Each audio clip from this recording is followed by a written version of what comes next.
Ya, sangat saya membuat sukacita saudaraku. Ini beberapa minggu yang lalu di Israel saudaraku.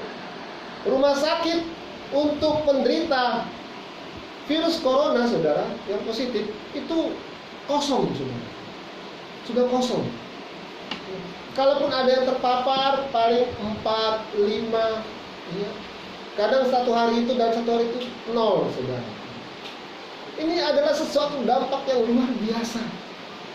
Nah, oleh sebab itu kita sebagai anak-anak Tuhan, sebagai orang-orang yang percaya harus yakin ya, bahwasanya setiap doa-doa, setiap permohonan kita kepada Tuhan, Tuhan akan menjawabnya saudara. Dan hari ini saudaraku, kita mau belajar dari kebenaran firman Tuhan yang sudah saya sampaikan tadi.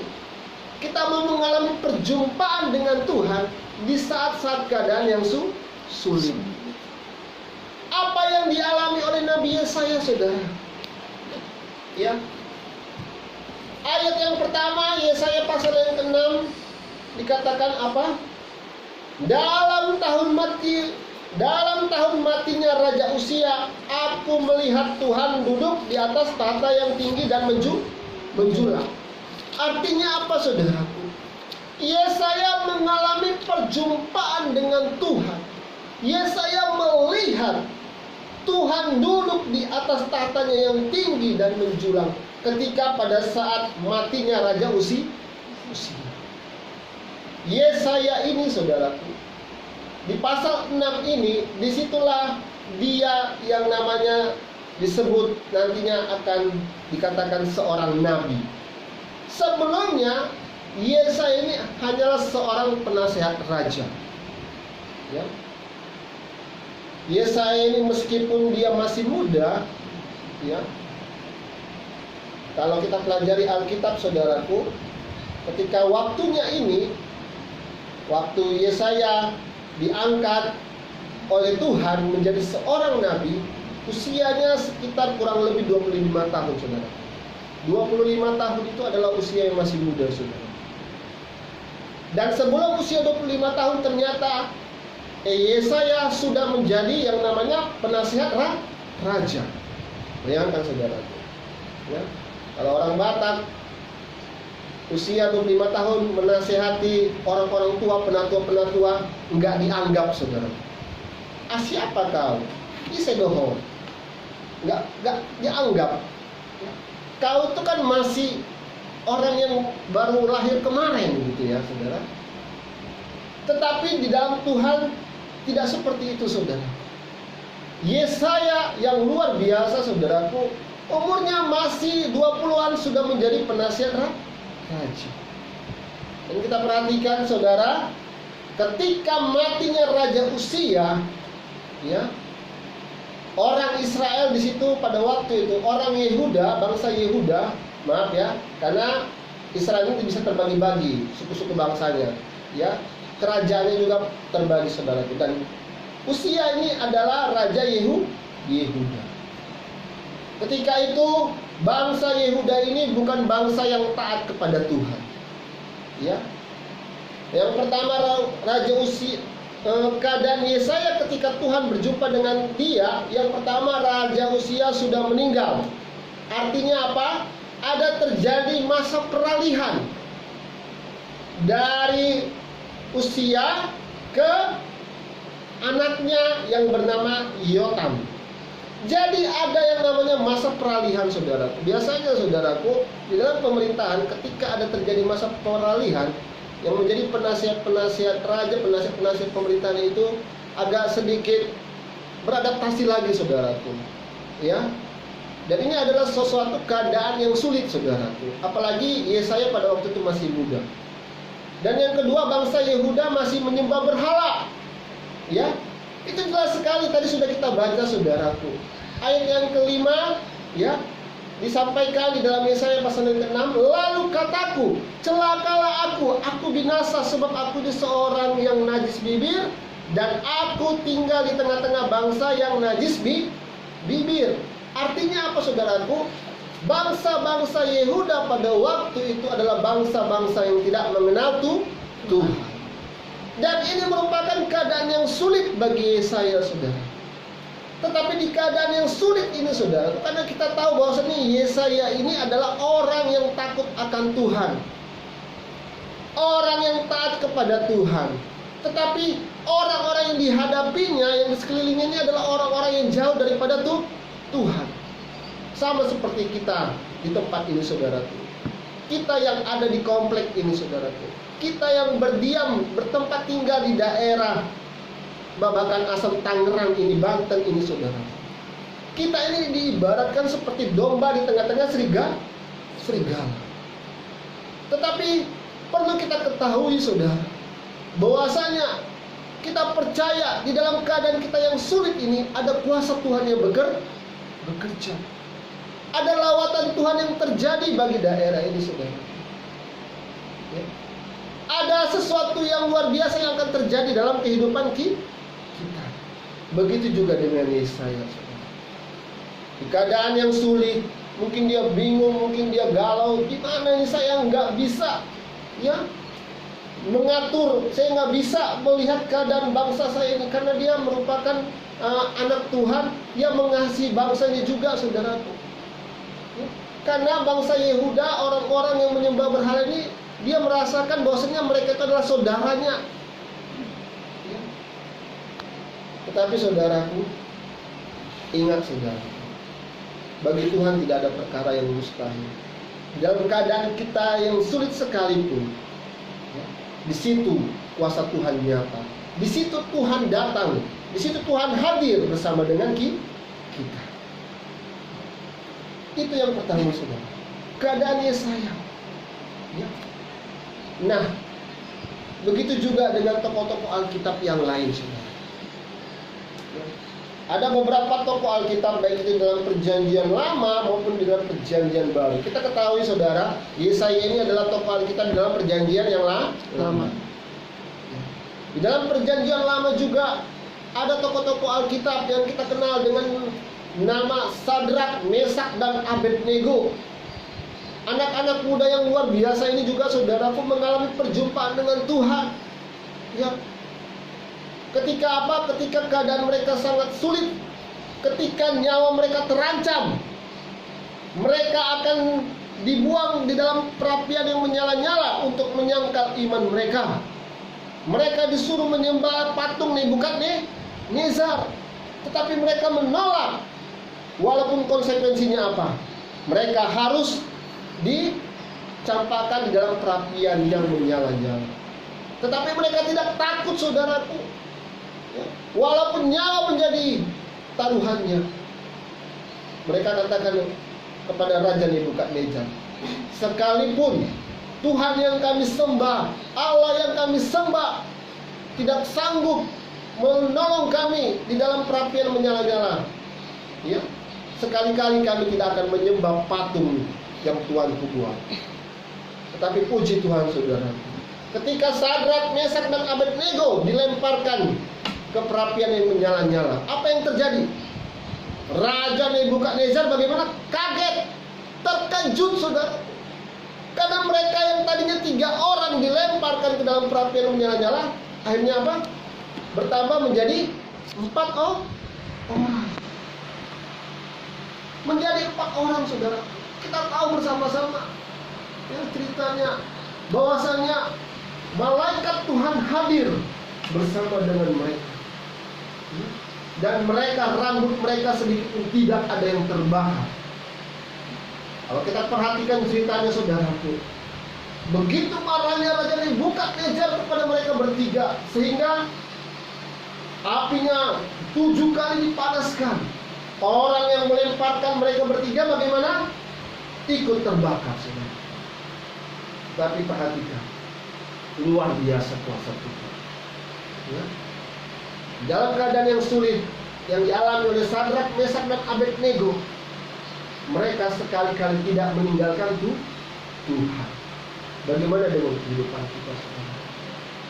Apakah di tengah-tengah keadaan sulit yang kita hadapi saat ini, kita sudah meninggalkan Tuhan? Kita jauh daripada Tuhan? Jangan, saudara. Justru di dalam keadaan yang sulit ini, Tuhan ingin berjumpa dengan engkau. Tuhan ingin bertemu dengan engkau. Amin. Amin. Kemudian kita perhatikan Daniel juga, saudara. Ya. Daniel dibuang di dalam gua singa. Ketika itu, ya, Raja Firaun galau, saudara. Galau setengah mati. Ya, dia nggak bisa tidur, saudara. Dia nggak bisa tidur. Ketika itu langsung dilihatnya Daniel. Ya, ternyata Daniel selamat dari ancaman singa-singa yang lapar itu, saudara. Dan Daniel mengatakan kepada Raja Firaun bahwasanya apa? Ya, malaikat Tuhan datang untuk menutupkan mulut singa tersebut sehingga aku tidak dimakan. Bayangkan, saudara, nyawa, ya, sudah menjadi taruhan. Di hadapan Daniel, di hadapan Sadrak, Mesak, dan Abednego, nyawa mereka akan melayang, tetapi sekali-kali mereka tidak meninggalkan yang namanya Tuhan. Wow, luar biasa. Sadrak, Mesak, dan Abednego, Daniel juga, saudara, adalah orang-orang yang biasa, sama seperti kita, saudara. Tetapi iman mereka lah yang luar biasa. Bagaimana dengan iman percaya kita kepada Tuhan? Maka kita memiliki iman yang seperti mereka di keadaan yang sulit ini, saudara. Mungkin engkau di PHK, mungkin engkau tidak mendapatkan pekerjaan, mungkin ekonomimu sulit saat-saat ini. Mari datang kepada Tuhan. Haleluya. Kemudian di dalam perjanjian baru kita ketahui, saudaraku, ada seorang perempuan. Oh, mungkin kita katakan tadi kan tokoh-tokoh Alkitab itu adalah ya laki-laki, bukan pria, saudaraku. Tetapi dalam perjanjian baru ini, saudaraku, ketika di dalam keadaan yang sulit, seorang perempuan tersebut mengalami perjumpaan dengan Tuhan. Kita tahu cerita bahwasanya ada seorang perempuan yang di dalam 12 tahun pendarahan mengalami pendarahan yang luar biasa, saudaraku. Ya, bayangkan 12 tahun. 12 tahun coba kalikan dan kali 365 hari, saudara. Berapa? Kalkulatornya coba. Ya. Sekian ribu hari, saudaraku. Itu yang dialami oleh perempuan tersebut. Setiap hari, bukan selang-seling, saudara. Ya, maaf. Ya, kalau wanita dalam tiap bulan ada yang mengalami yang namanya ya masa-masa ya datang bulan. Itu tempo waktunya 3, 4, sampai 5 hari mungkin, saudara. Itu sudah mengalami sakit yang luar biasa. Ini perempuan tersebut 12 tahun, ribuan hari mengalami seperti itu, saudara. Mengalami namanya pendarahan. Ini adalah sesuatu keadaan yang sangat sulit dalam hidup. Alkitab mencatat dia sudah berobat kemana-mana sampai uangnya habis, hartanya habis, nggak ada lagi yang bisa diandalkan.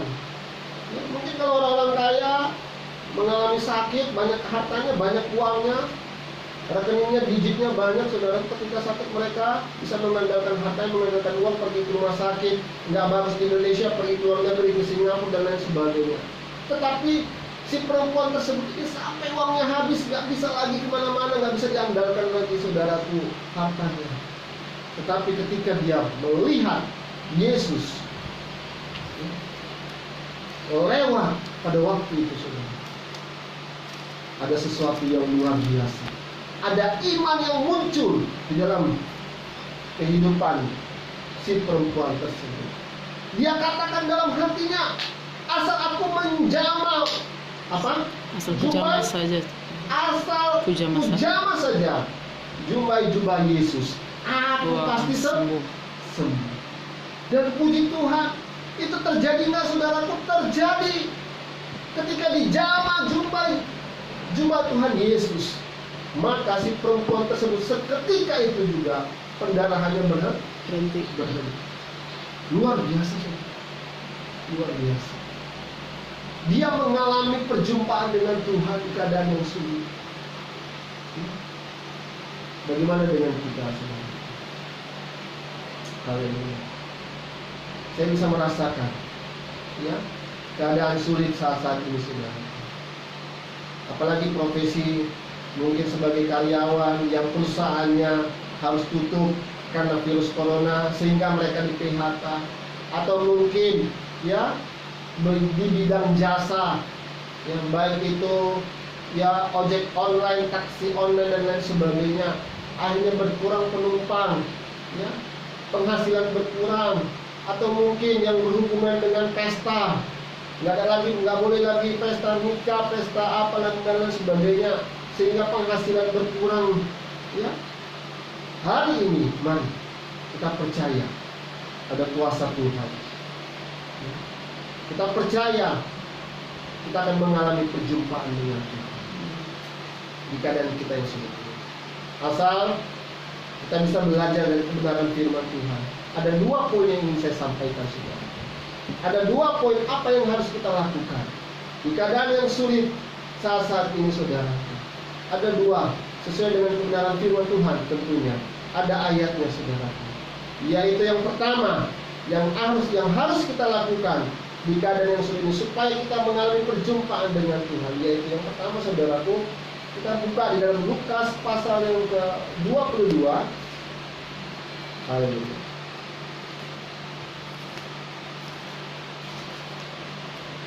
Pasal yang ke-22 Lukas, Injil Lukas pasal yang ke-22 ayat yang ke-44.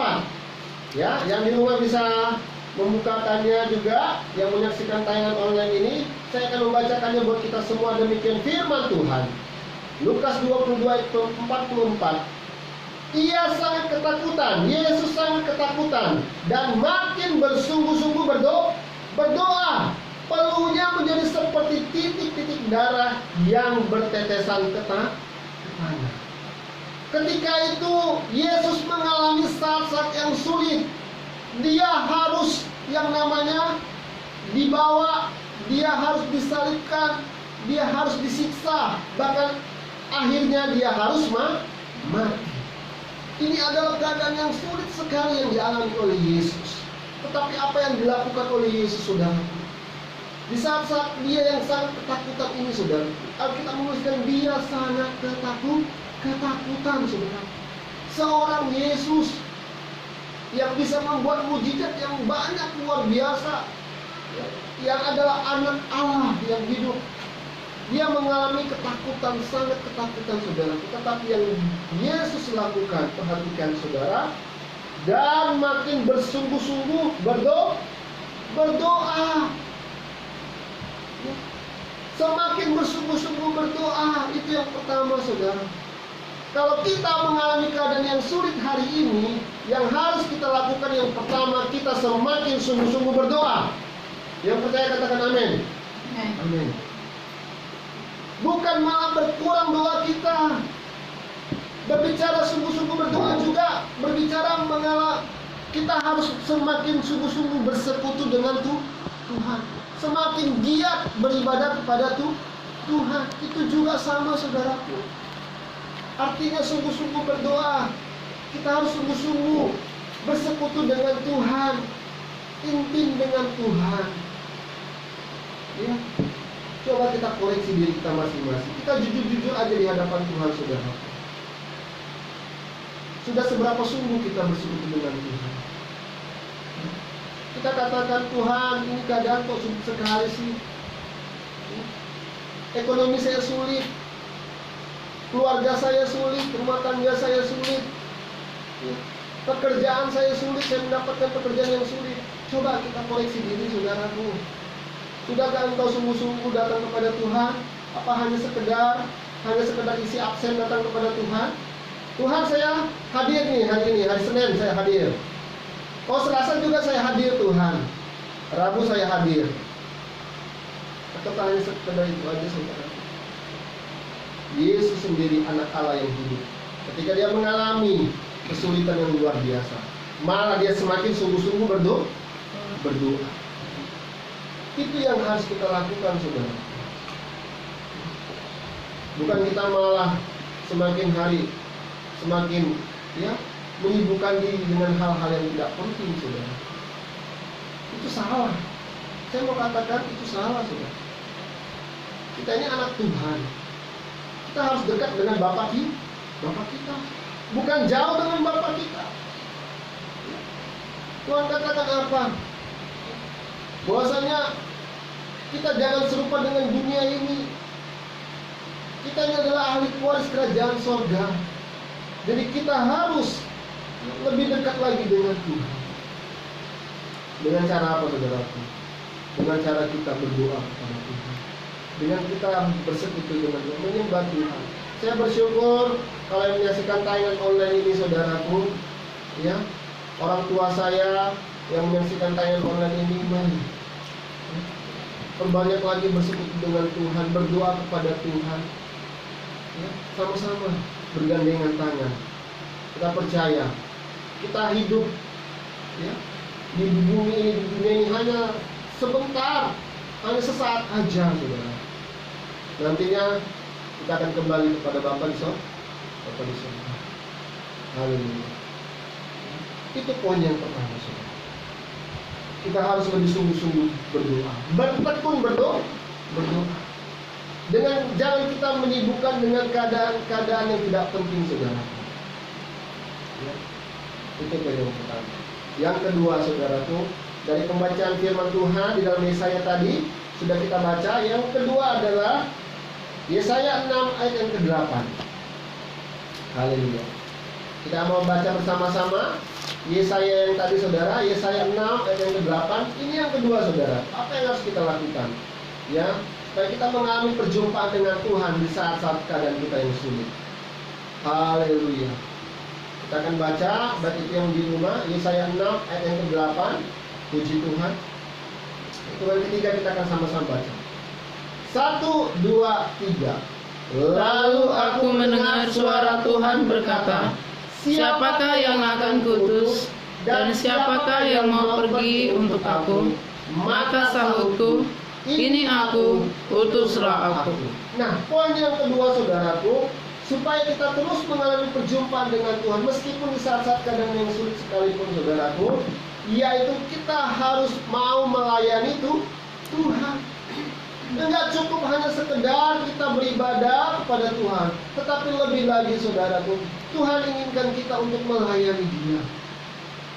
Tuhan menginginkan kita untuk menjadi, ya, saksi-saksinya Tuhan, menyampaikan Injil, kabar baik. Hari Kamis nanti kita akan memperingati hari apa? Kenaikan Tuhan Yesus. Tuhan Yesus. Wow, luar biasa.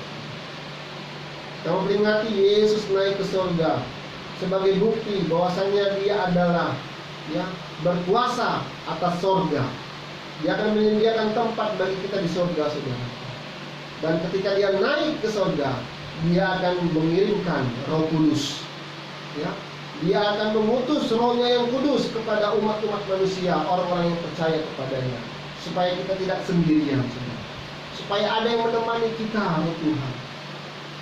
Ya. Tetapi di situ kita tahu bersama-sama Tuhan mengatakan, Tuhan menyatakan lewat firman-Nya bahwasanya kita harus menjadi saksi-saksinya Tuhan. Matius 28. Ya. Ini adalah amanat agung dari Tuhan. Amanat agung itu artinya apa? Perintah yang agung dari Tuhan. Matius 28 ayat 19 sampai yang ke-20. Puji Tuhan. Haleluya. Kita akan baca bersama-sama hitungan ketiga. Ya, 1, 2, 3. Karena itu pergilah, jadikanlah semua bangsa muridku, dan baptislah mereka dalam nama Bapa dan Anak dan Roh Kudus, dan ajarlah mereka melakukan segala sesuatu yang telah kuperintahkan kepadamu. Dan ketahuilah, aku menyertai kamu senantiasa sampai kepada akhir zaman. Nah, ini, saudaraku, ini adalah pelayanan itu, saudara. Kita menjadi, ya, saksi Tuhan. Kita jadikan semua bangsa murid Yesus, ya, bukan semua agama, bukan semua yang namanya negara, saudara, tetapi semua bangsa. Ini berbicara suku bangsa, saudara.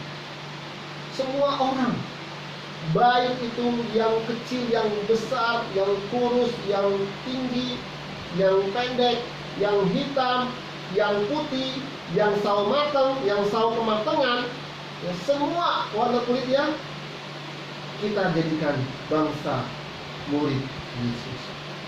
Itu berbicara, saudaraku, kita menyampaikan Injil, kabar baik, kepada orang-orang yang belum percaya, orang-orang yang belum menerima Tuhan Yesus sebagai Tuhan dan Juru Selamat, orang-orang yang terhilang, orang-orang yang dulunya setia kepada Tuhan sekarang tidak setia. Itu yang kita sampaikan, kabar baik, kebenaran firman Tuhan kepada mereka. Ya, jika kita lakukan itu, saudara, maka ya dalam keadaan-keadaan sulit sekalipun kita mengalami perjumpaan dengan Tuhan. Ada seorang hamba Tuhan di GSPD, saudaraku. Ya, saya sangat diberkati lihat pelayanan beliau, saudaraku.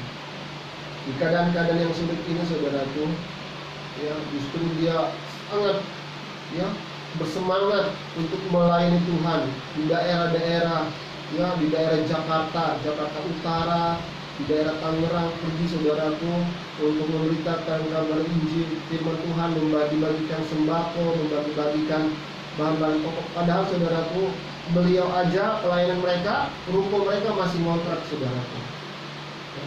Kadang saya pikir-pikir, iya ya, dari mana dananya, iya ya. Tapi saya percaya Tuhan pasti cukupkan segalanya. Asal kita punya hati, saudaraku. Asal punya kita kerinduan untuk melayani Tuhan. Ya, mari, saudaraku, bila kita, ya, merindu untuk mengalami perjumpaan dengan Tuhan. Nah, yang kedua tadi saya sampaikan apa? Kita mau melayani Tuhan. Jangan kita mau dilayani saja, saudara. Jangan kita mau, ya, supaya kita diperhatikan saja. Kita harus mau, kita harus bisa menjadi saksi Tuhan, memperhatikan jemaat-jemaat Tuhan yang malas, yang kurang bersemangat, yang memiliki masalah. Kita doakan mereka, kita sampaikan Injil kepada mereka, kita sampaikan firman Tuhan untuk menguatkan mereka, saudara. Ini adalah pelayanan yang sesungguhnya, saudara. Puji Tuhan. Saya percaya, ya, 2 poin tadi. Yang pertama, bahwasanya kita harus lebih sungguh-sungguh lagi berdoa kepada Tuhan, bertekun kepada Tuhan. Dan yang kedua, kita mau melayani Tuhan. Haleluya. Ya, puji Tuhan, dalam kebenaran firman Tuhan yang saya sampaikan pada saat siang hari ini, sudah panjang menjelang siang, ya, itu bisa memberkati kita, itu bisa mengubahkan kehidupan kita. Jangan keraskan hatimu, lembutkan hatimu mendengarkan firman Tuhan, supaya firman itu bisa berkuasa, bisa mengubahkan kehidupan kita. Orang lain tidak bisa mengubahkan kehidupanmu, tetapi percayalah, firman Tuhan bisa mengubahkan kehidupanmu. Asal kita bisa membuka hati lewat kebenaran firman Tuhan. Terpujilah Tuhan, tetap semangat, maju terus dalam Tuhan, dan kita percaya ada sesuatu yang luar biasa yang Tuhan nyatakan kepada orang-orang, kepada anak-anaknya yang setia beribadah kepada Tuhan.